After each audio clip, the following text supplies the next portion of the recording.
Hi everyone, today our topic of discussion would be ratio and proportion, and we would keep it really light and discuss the core concepts that are required for us to solve questions in CLAT.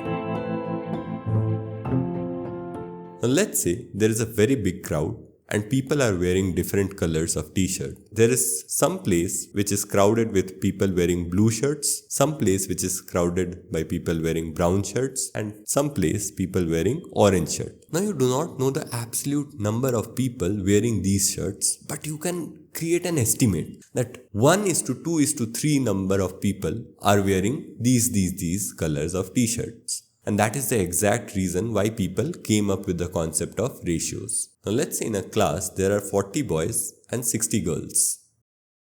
Now you can write the ratio as 40:60, as simple as that. Now writing these ratios does not give us the feel.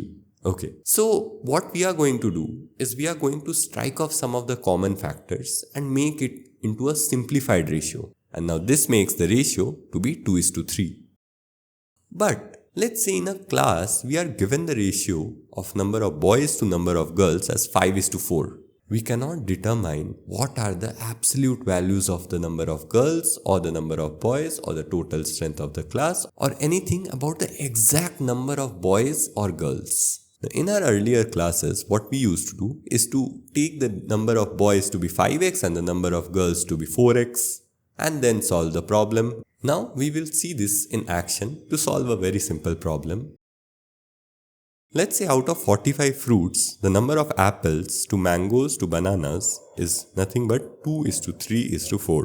Now as per our previous technique, what we used to do is to assume the number of apples to be 2x, number of mangoes to be 3x and number of bananas to be 4x. And then form an equation that 2x plus 3x plus 5x is going to be 45 and then solve for x and then put the x back. But we are going to take a slightly different approach this time. Now notice that in our first example of 40 girls and 60 boys, while taking the ratio of 40:60, what we did is cancel out the common factor.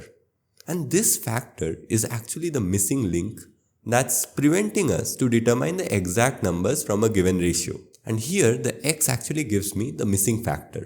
So instead of using x, what we will use is a term called unit. So we will term this question as 2 units of apple plus 3 units of mangoes and 4 units of bananas constitute the 45 fruits. So 1 unit will be equivalent to 5 fruit, and therefore 2 unit of apple means nothing but 2 times 5 apples, that is 10 apples are there. So 3 units of mangoes is nothing but 3 into 5, that is 15 mangoes are there.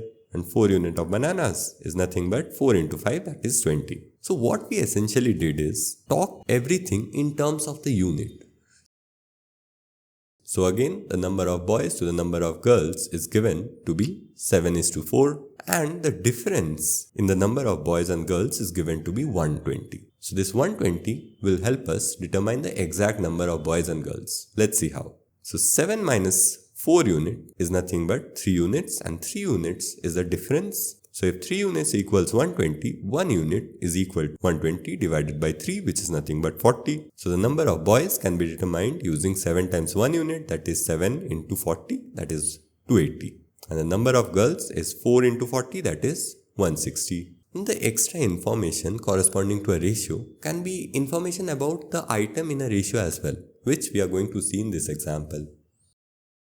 So let's say x is to y is to z is 3:5 is to 8 and y is nothing but 25,000. So 5 units is actually equal to 25,000, 1 unit is equal to 5,000.